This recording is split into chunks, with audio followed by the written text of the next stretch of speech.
그 다음 자유주의적 고립주의 마찬가지죠. 내치에 힘쓰자 이런 건데요. 그러니까 뭐 정파에 따라서 자유주의냐 현실주의냐 나오기도 합니다. 자유주의적 고립주의 대표적인 예가 그 멀러 독트린이죠. 멀러 독트린 알아두시고요. 1823년에 있었던 그 고립정책 선언을 말합니다. 멀러 대통령이. 자, 탈냉정기 외교 이념인데요. 클린턴 행정부는 민주당이죠. 그래서 보통 자유주의적이고요. 그 다음에 이제 뭐 냉전기 이후부터는 계속해서 미국은 국제주의니까 자유주의적 국제주의 이렇게 말할 수 있겠네요.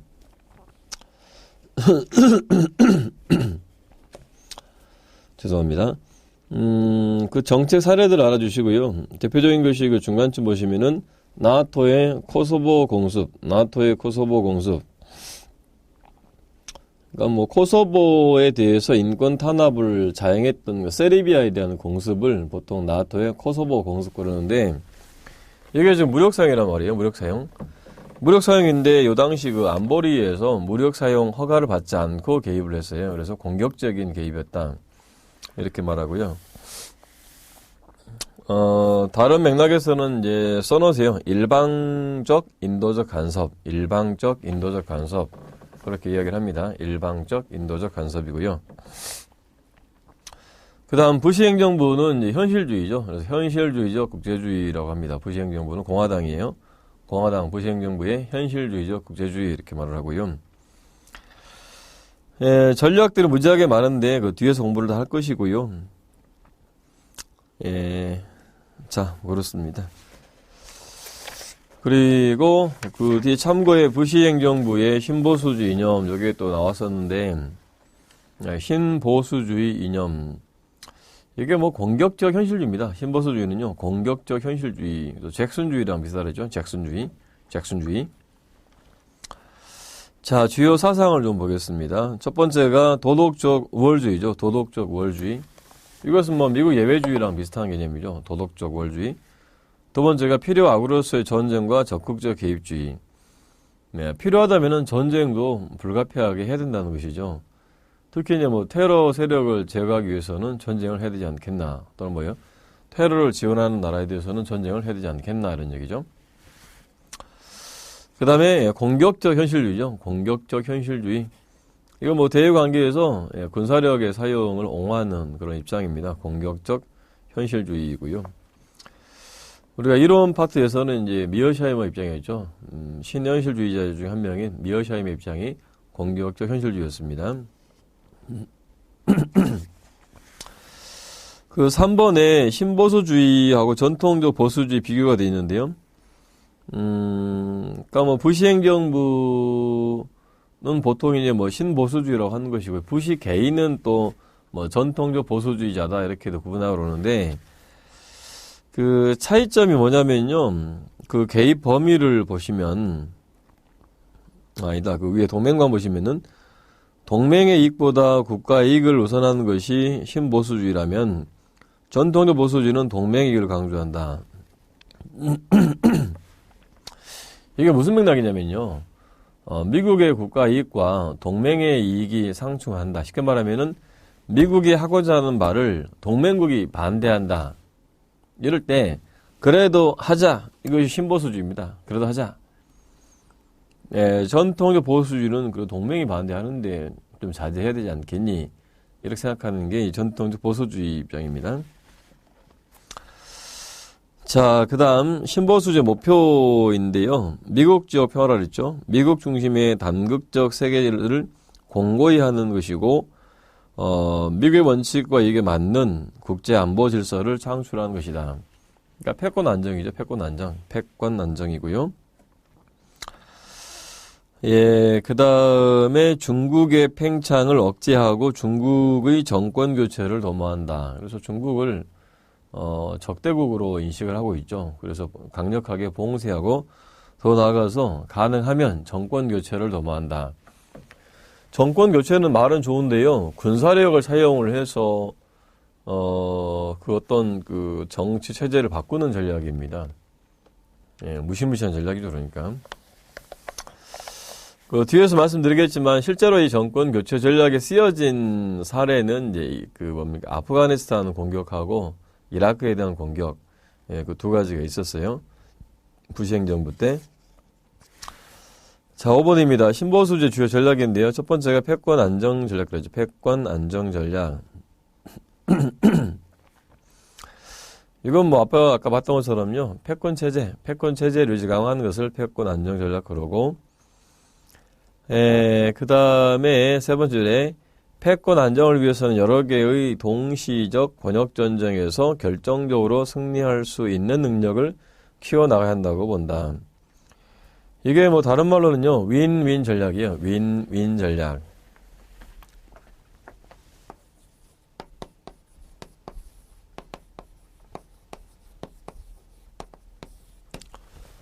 예, 또는 뭐 두 개의 전장 전략.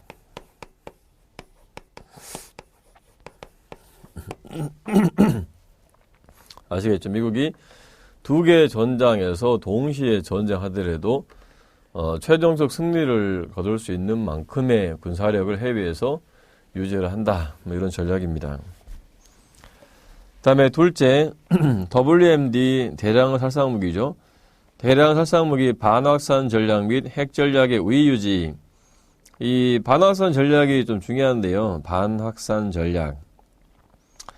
예, 이건 뒤에서 나올 겁니다만은 반확산 전략에 대비되는 게 비확산이에요. 반확산, 비확산.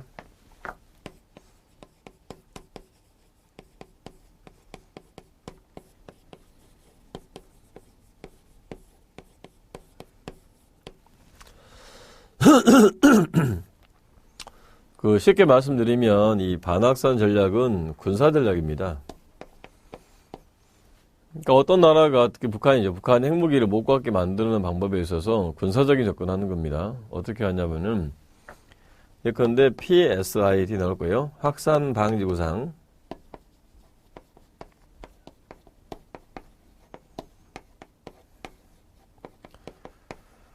예, 그 다음에 뭐 정권 교체, regime change, 정권 교체 전략입니다.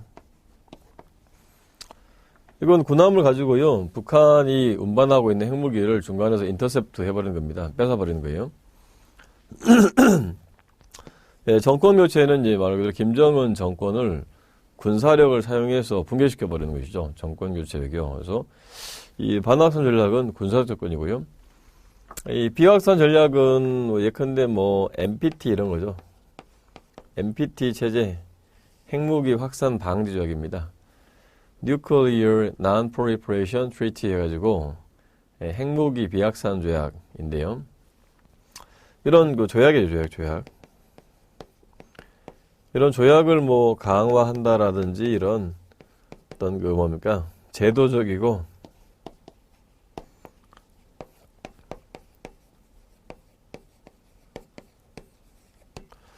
네, 제도적이고 외교 접근을 얘기하는 것입니다. 자, 그 다음에 그 세 번째가 민주평화 전략인데요. 그러니까 민주정끼리는 안 싸운다는 내용이죠. 기억나십니까? 민주평화 전략. 그래서 민주평화지대를 보존하고 확대해 나가는 전략을 채택한다. 그러니까 아시겠죠? 그 독재정에 대한 정권 교체를 통해서 민주로 바꾸는 것이죠. 예, 민주로 바꿔놓게 되면 이제 뭐 그 지역의 평화가 도래할 것이다라고 생각을 했던 것이죠. 네, 그래서 핵전략이 억지가 아니죠. 핵전략이 억지 전략이 아니에요. 억지 전략이 아니고 선제 공격을 해서 정권을 교체하는 것이다. 아시겠죠? 핵전략이 그래서 억지 전략이 아니에요.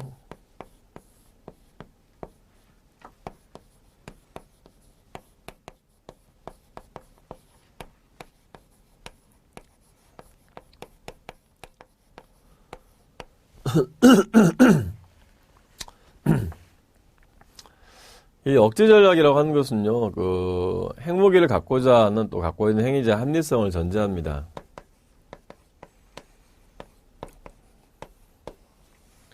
여기는 행위자가 비합리적이다.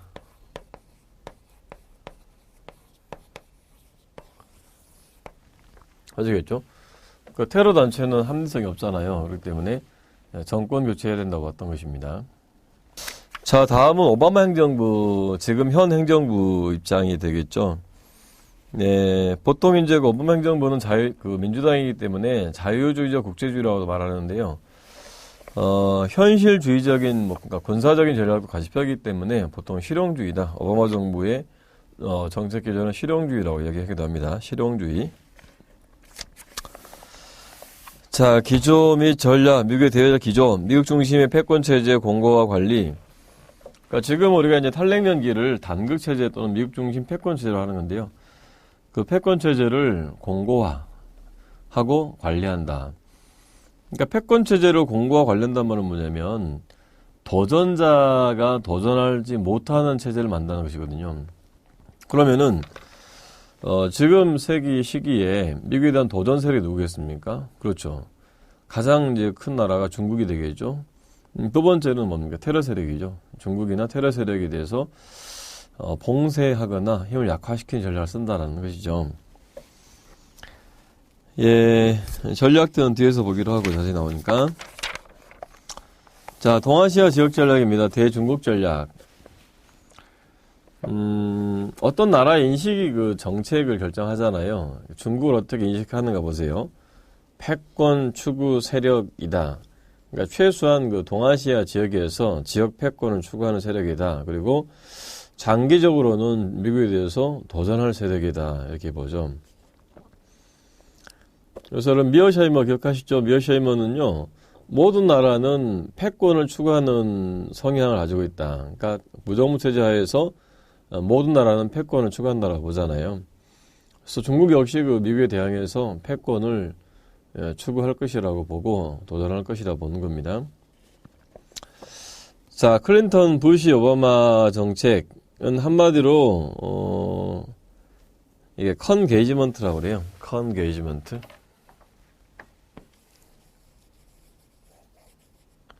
컨게이지먼트. 말이 멋있죠? 이게 그 두 가지를 결합하는 정책이에요.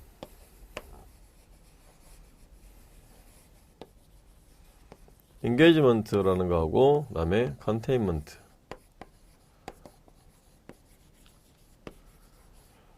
여기 보통 포용, 봉쇄, 겁니다. 그래서 한편으로는 포용 정책을 펴고 또 한편으로는 봉쇄하기도 하고 그런 건데요. 이건 뭐 클린턴, 부시, 오바마 다 마찬가지인데 다만 이제 어디에 방점이 찍혀 있느냐 약간 달라요. 그러니까 클린턴 같은 경우는 보통 이제 그 포용 쪽에 가까웠다 보고요. 부시는 봉쇄. 오바마는 이제 최근에는 그 봉쇄에 무게를 두고 있다 이렇게 해석을 합니다.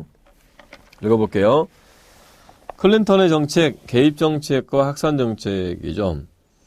개입 정책, 이것을요 개입 정책이라도 번역하고 포용 정책이라도 번역해요. 개입으로 번역하면은 10만의 미군 병력을 동아시아에 주둔한다는 전략이다 그랬고요. 확산은 미국적 가치를 중국에 확산시키는 것을 말한다. 미국적 가치는 뭐 민주주의나 뭐 인권 존중, 뭐 시장 경제 이런 것이 되겠죠. 그 다음 부시의 정책은 포용 정책보다는 봉쇄 정책 쪽으로 무게중심이 넘어가고 있으나 넘어갔었죠. 원론적으로 양자를 병행하는 전략, 즉 컨게이지먼트죠. 컨게이지먼트 정책을 유지하고 있는 것으로 평가되었다. 다차원적 봉쇄 전략을 유지하되 반테러 연대, 경제관계 등 특정 사안에 있어서는 선별적 협력관계를 유지하는 것이었다. 그래서 지금 그 오바마 정부의 정책도 이 부시랑 거의 비슷한 것 같아요. 그래서 선별적으로 포용도 하지만 협력도 하지만은 기본적으로 봉쇄 쪽에 가깝습니다. 그래서 오바마 마찬가지죠. 집권 초기에는 포용이었는데 집권 후반기에 봉쇄 방점을 두고 있는 것으로 평가가 된다라죠.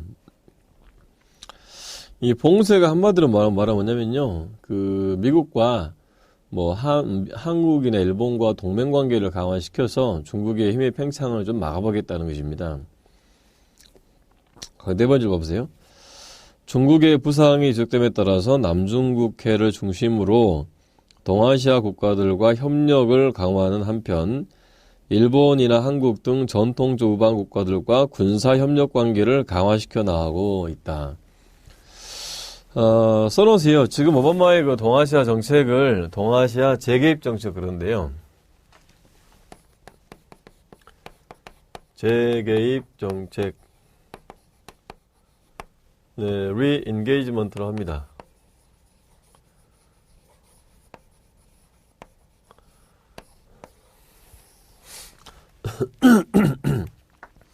그러니까 동아시아의 그 미국의 그 군사력을 좀 더 집중시키는 그런 정책입니다. 집중시키는 이유는 뭐 뻔한 거 아니겠어요? 중국을 봉쇄하겠다. 그러니까 중국의 도발을 막겠다. 중국의 추가적인 성장을 막겠다. 이런 이제 입장이 되겠죠. 그다음 일본의 전략은 뭡니까? 동아시아 전략에 있어서 핵심적인 파트너로 선정하였다. 뭐 그러겠죠. 중국 봉쇄라는 목적이 일본과 미국이 같잖아요. 같으니까 일본과의 동맹관계를 강화시켜서 중국을 봉쇄하겠다는 얘기죠. 대한국 전략도 마찬가지입니다. 한국을 지속적으로 미국의 패권 전략의 자원으로 활용하는 것이다. 그 합의된 내용들 봐보세요. 주한미군의 전략적 유연성, 이건 합의된 겁니다. 주한미군의 전략적 유연성. 별거 아니에요. 주한미군이 필요시에는 한반도 밖에서 작전을 전개할 수 있다. 이것은 2006년 2월달 그 노무현 대통령하고 부시 행정부 간에 합의된 사항이에요.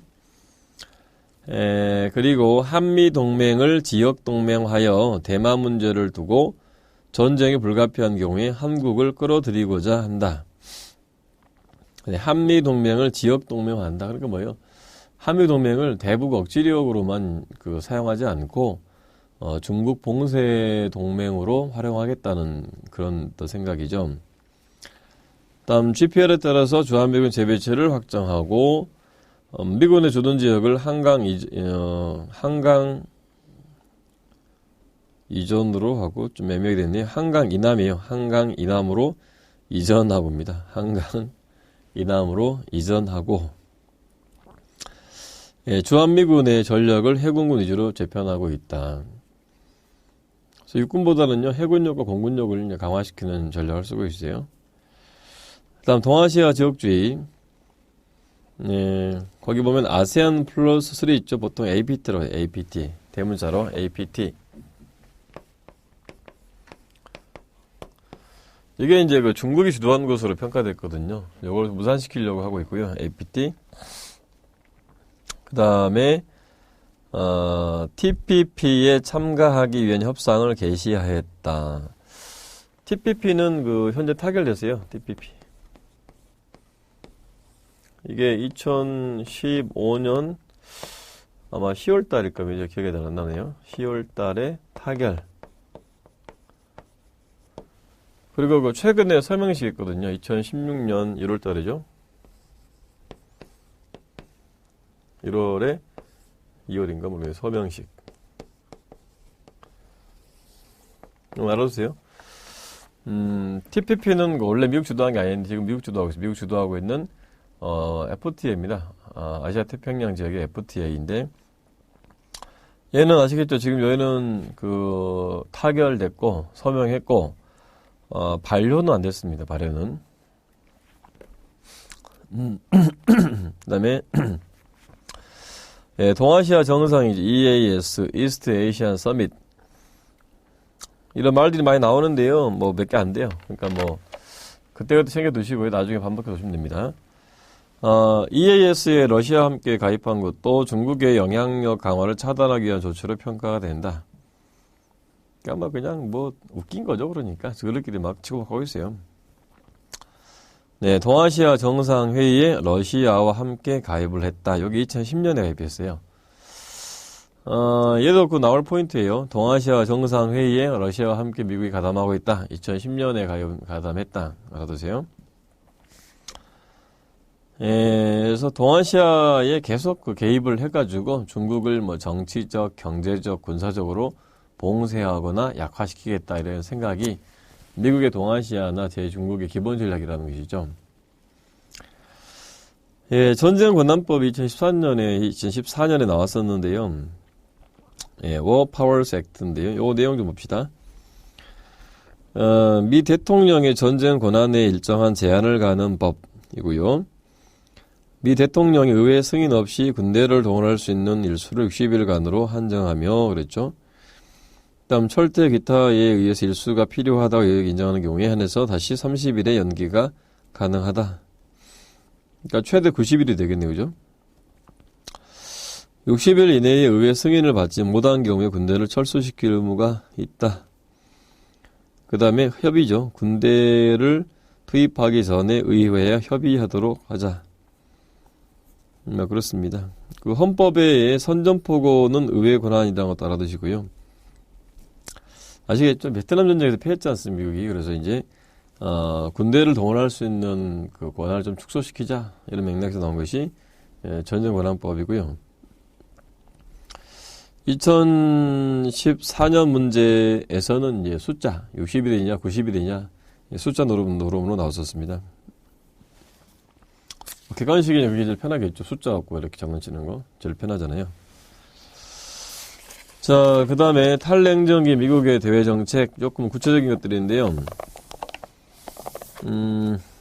그 사례들을 좀 아셔야 될 것 같습니다. 이게 어떤 정책이 클린턴 1기냐 2기냐 오바마 때냐 뭐 있잖아요.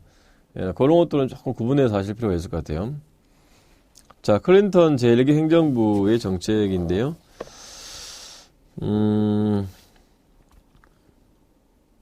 3번을 좀 보시면 신태평양 공동체와 자자주의의 구현 그랬는데요. 이것은 뭐 다른 것보다 미국이 APEC이죠. APEC, 아시아 태평양 협의체, 경제협력체 APEC.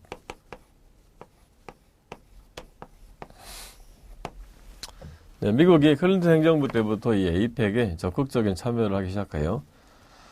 다음 북한 핵 불용과 한반도 비핵화의 지속. 네, 이게 그 클린턴 제1기 행정부 때 제네바 합의 1994년 10월 21일에 있었던 제네바 합의문이 있었고요. 그 다음 동시 승리 전략이죠. 윈윈 전략이죠. 윈윈 전략입니다. 아까 말씀드렸죠. 두 개의 지역 전쟁에서 동시에 승리한다 그랬죠. 두 개의 지역 전쟁에서 동시에 승리하는 전략이 되겠다. 네, 전쟁 위협이 가장 큰 지역으로 중동과 한반도를 들었다. 기분 나쁘죠? 중동과 한반도를 들었다. 그래서 중동과 한반도에서 전쟁이 나면은 두 전쟁에서 모두 승리할 정도의 군사력을 보유하자, 유지하자 이런 전략이 되겠죠. 동시 승리 전략 옆에다 좀 써놓으면 좋겠네요. 오바마 행정부에 와서 폐기되었음. 들어보세요. 오바마 행정부에 와서 폐기되었음.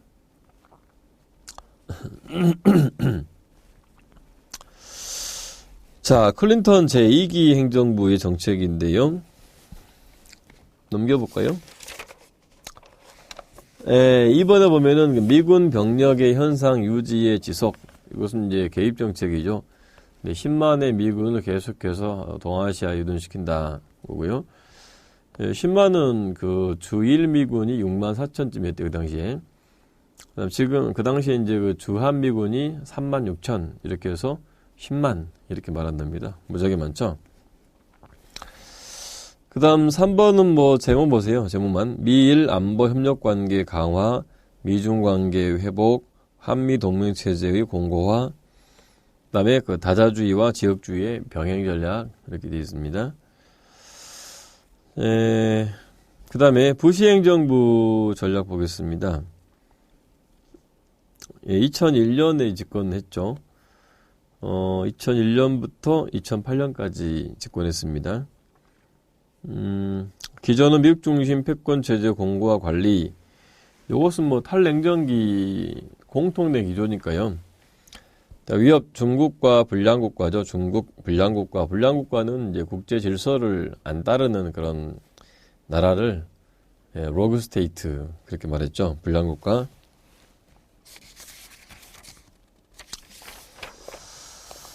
전략, 패권 안정 전략 아시겠죠? 힘의 격차를 크게 만들고 여러 개 전쟁에서 결정적 승리한다. 그 다음에 반확산 전략 및 핵 우위 유지죠. 포인트죠. 반확산 전략. 반확산 전략에다 써놓으세요. 세 가지 기억하시면 돼요. 반확산 전략 그러면은 세 가지가 있는데,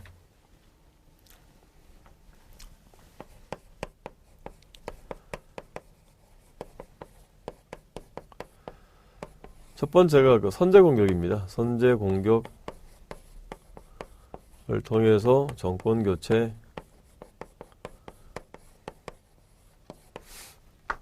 두 번째가 PSI.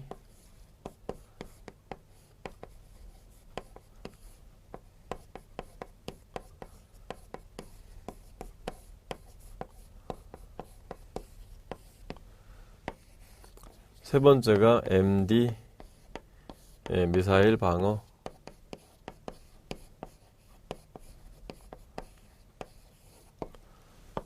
이렇게 세 개입니다. 그냥 딱 저 세 가지가 뭐 반확산 전략이다 이렇게 하시면 돼요. 그다음 민주평화지대 확대 전략, 이건 정권 교체를 통해서 민주정을 확대시키는 전략이라 했죠. 그다음 미국 표준의 확산, 뭐 중요한 아니고요. 에너지전 통제 이거 없어요. 자, 수단에서는 그 3번에 정권 교체에서 변화 외교로 요거 알아두시고요. 그러니까 부시 행정부 1기 때가 그 정권 교체입니다. 그 다음 부시 2기 때가 변화 외교예요. 정권 교체에서 변화 외교로. 그러니까 좀 더 그 정책이 온건해진 것이 변화 외교예요.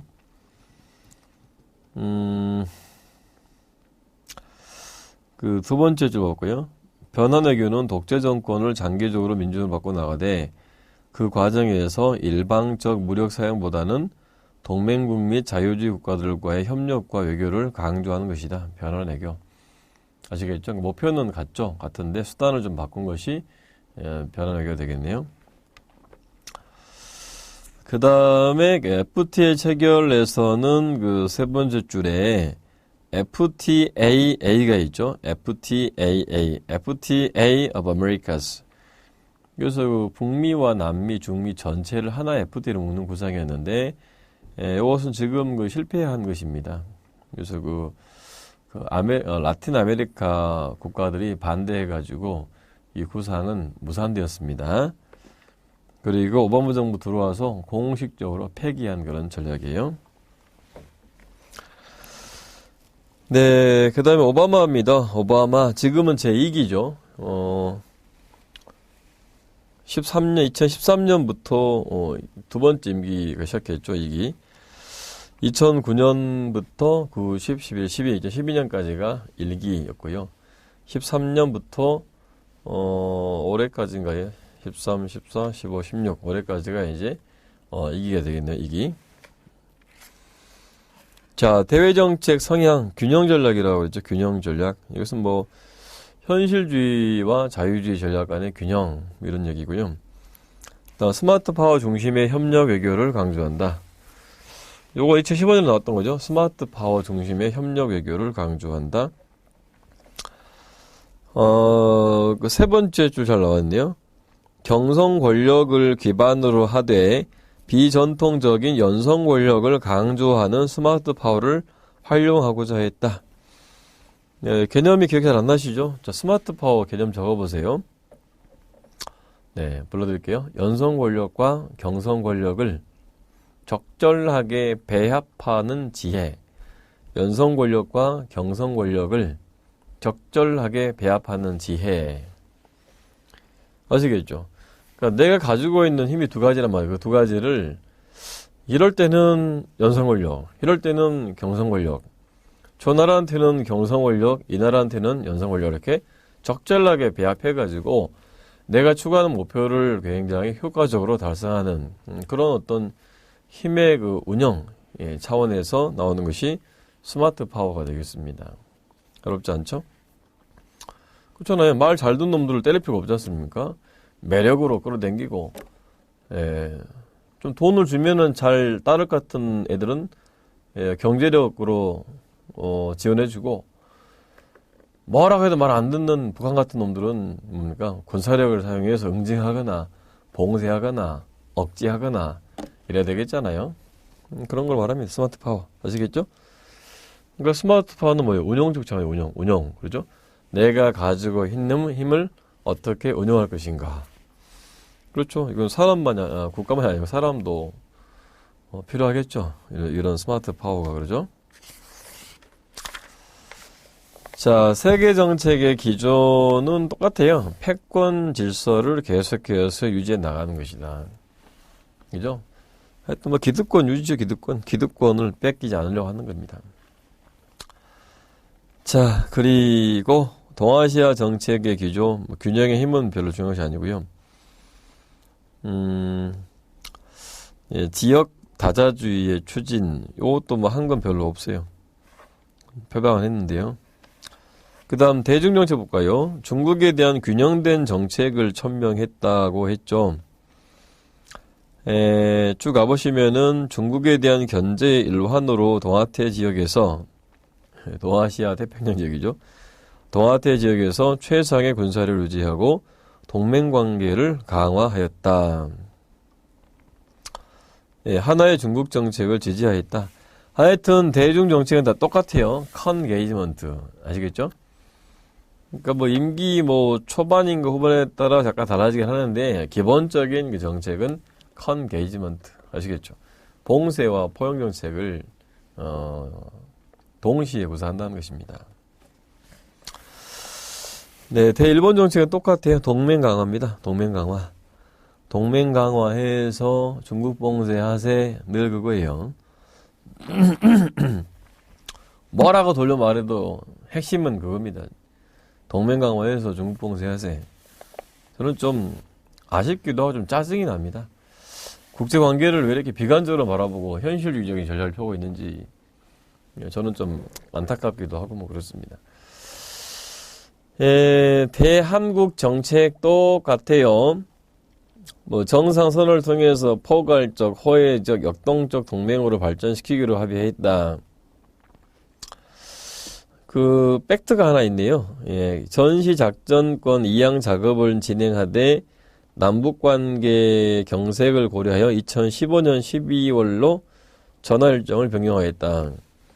오바마 일기 때는 주로 이명박 대통령과 파트너였잖아요. 그래서 원래는 2012년 4월 17일이었어요. 2012년 4월 17일인데 MB정부 들어와서 2015년 12월 1일로 바꿨어요. 하나 더 써놓으세요. 박근혜 정부 들어와가지고 또 연기했습니다. 2020년 이후로 연기를 해서 사실상 전시작전 통제권을 가지고 오는 것은 물 건너갔다라고 보시면 되겠습니다. 예, 그리고 한미 FTA는 우여곡절 끝에 2012년에 발효가 됐네요. 다음 대러시아 정책, 부시 행정부 때는 여러 가지 갈등이 좀 많이 있었고요. 첫 줄 보니까 ABM 탈퇴 있죠? ABM 탈퇴 중요한 얘기인데요. 부시 행정부 때 미사일 방어 체제를 갖추기 위해서 이 ABM 조약을 탈퇴를 했고요. 자, 그러다가 오바마 취임 전후 미러 관계 회복하려고 했는데 지금도 회복된 건 아닌 것 같고요. 오히려 그 미러 관계는 악화되었다 이렇게 볼 수가 있습니다. 그 다음에 북한 핵 문제인데요. 오바마 정부 들어와서 2차 핵실험을 했죠. 2009년 5월 달에 2차 핵실험을 했고요. 2006년 10월 달에 1차 핵실험 했었거든요. 자, 2번 볼게요. 북한 핵에 대한 정책 기조인데요. 조금 바뀌긴 하지만 기본적으로 비슷한 것 같아요. 첫째, 완전하고 검증 가능한 비핵화 원칙을 고수하며 북한 핵보유국 지위 기정사실화에 강력하게 반대하고 있다. 예, CVID라고 하는데요.